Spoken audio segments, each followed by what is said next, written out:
E aí, pessoal, tudo certo? Sejam bem-vindos ao Café com Beto. E o que é o Café com Beto? O Café com Beto vai ser nosso momento de devocional, onde aleatoriamente, quando der, onde der, eu vou gravar uma devocionalzinha pra gente conversar um pouco sobre Deus, pra gente meditar um pouco na palavra do Senhor. Só que hoje o Café com o Beto não tem café. Tem o Beto.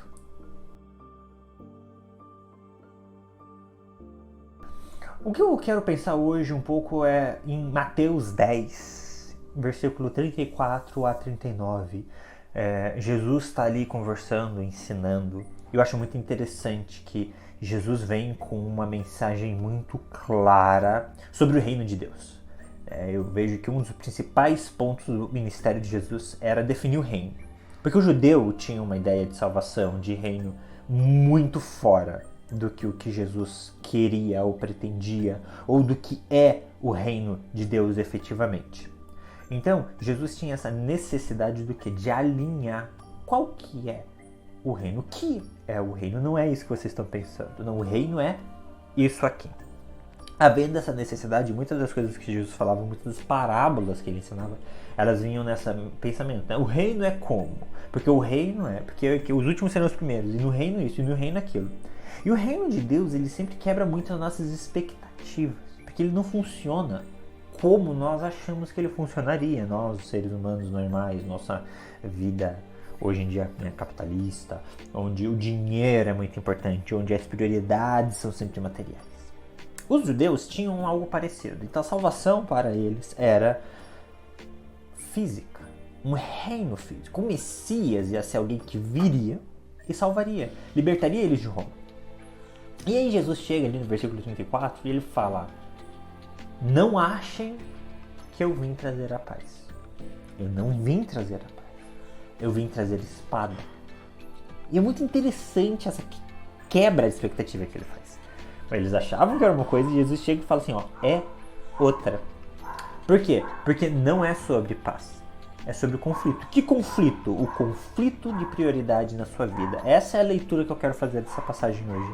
E eu quero que vocês me acompanhem nesse pensamento de qual tem sido a sua prioridade. Jesus fala ali que ele vai trazer conflito entre pai e filho, filha e mãe, nora e sogra. Porque ele não quer paz na sua casa? Não, não é isso. Ele quer que você priorize. Ele vai falar assim, qualquer um que ama seu pai, sua mãe, mais do que a mim, não é digno de mim. E esse digno é muito importante aqui também. Então a gente quer o quê? Jesus quer uma prioridade. A nossa prioridade de vida tem que ser Jesus. É isso. É isso que ele está pedindo para você. Ele não está falando assim, ó, larga a tua família. Não, ele está falando assim, ó, me priorize. Priorize o reino. Priorize a obra. É isso. Por quê? Porque Jesus não é, gente. Ele não é de destruição, ele não é de caos. Pelo contrário, ele quer que a sua família inteira seja salva. Ele quer que todo mundo sirva junto. Mas a gente tem o costume de dar prioridade para outras coisas. Teve uma pessoa que Jesus chamou e falou assim, deixa eu enterrar, me despedir dos meus pais. E Jesus falou assim, deixa que os mortos enterrem os mortos. O que ele está querendo dizer? Cara, isso não importa. Vai ficar esperando, sei lá, o seu pai envelhecer para depois que seu pai morrer você vir trabalhar? Não, venha agora. Priorize. Então nós temos que ter uma prioridade. E ela é sempre o quê? O reino. Tá, Beto, e aí? Como é que eu faço para priorizar o reino? Bem, você tem que conversar com Deus. Porque, por exemplo, a passagem aqui, ela tá falando sobre pai e filho, nora e sogra. Eu não falo do marido e mulher. Porque o marido e mulher, o casamento é ministério de Deus. Então, quando você tá num casamento, o seu casamento tem que priorizar Deus. Já parou para pensar nisso? Teu casamento, teu esposo, tua esposa, tá glorificando a Deus?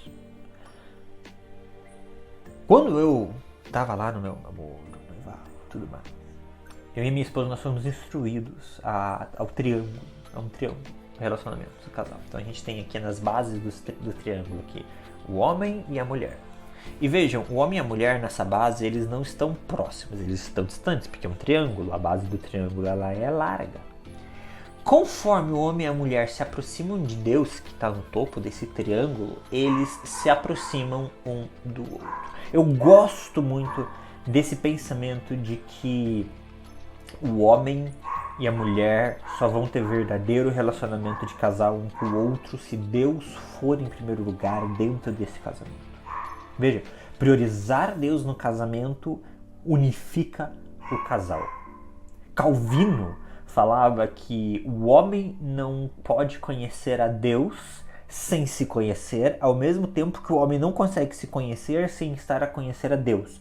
Então, nosso ser, nossa criação, nossa existência depende de Deus. Então a gente tem que estar em harmonia com Deus e priorizar a Deus e andar diante dele e buscar conhecê-lo para que nós possamos nos conhecer e entender. Por quê? Porque o propósito do homem é Deus.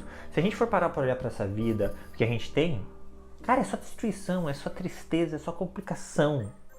É uma era tão difícil.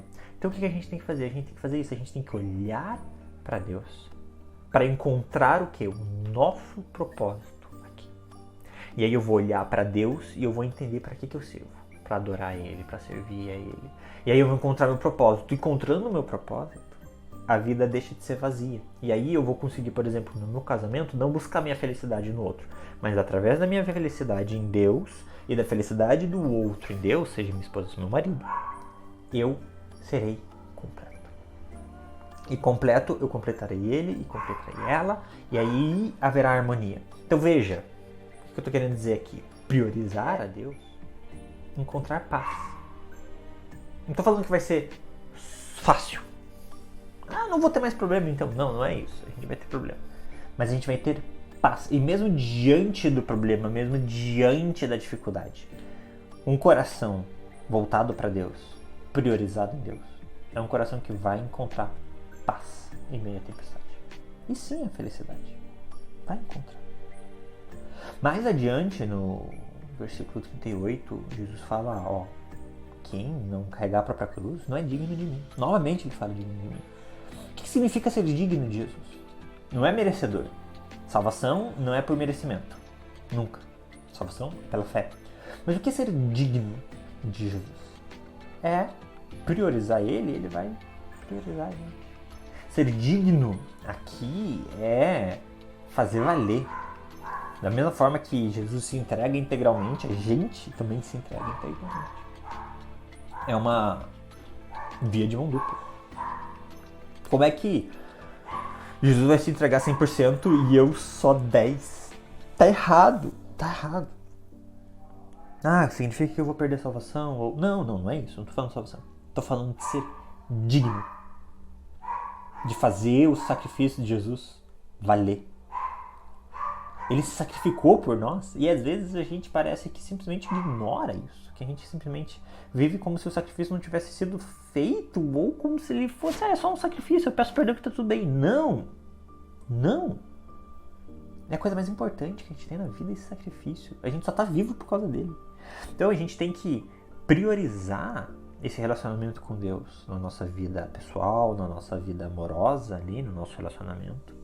E aí aqui tem um outro assunto que eu não vou entrar nele, que é o julgo desigual, né? Casal onde cada um está numa igreja ou cada um é de uma religião, haverão problemas, porque você não vai estar 100% em harmonia verdadeira com o seu cônjuge, se ambos não estiverem conectados de igual forma com Deus. Profissional é a mesma coisa. Então como priorizar o reino? Eu tenho que largar tudo e trabalhar na igreja? Não é isso. Priorizar o reino é entender em Deus o seu propósito. E diante disso tomar decisões. Então, às vezes, o chamado de Deus para você é que você seja um empresário, que você ganhe dinheiro, graças a Deus por isso, mas que você sustente missões, missionários, igrejas.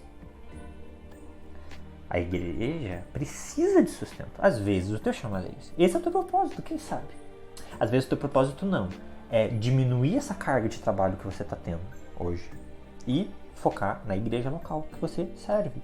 Dar ali, nem que seja ficar na portaria, mas dar mais tempo para essa igreja local. Quem sabe? Poxa, Beto, como é que eu vou saber isso? Converse com Deus. Conheça Ele. Estude a palavra. Tire um momento de oração diário. Tire um momento de louvor diário. Faça um culto familiar, você, tua esposa, teu marido, teus filhos. teus pais.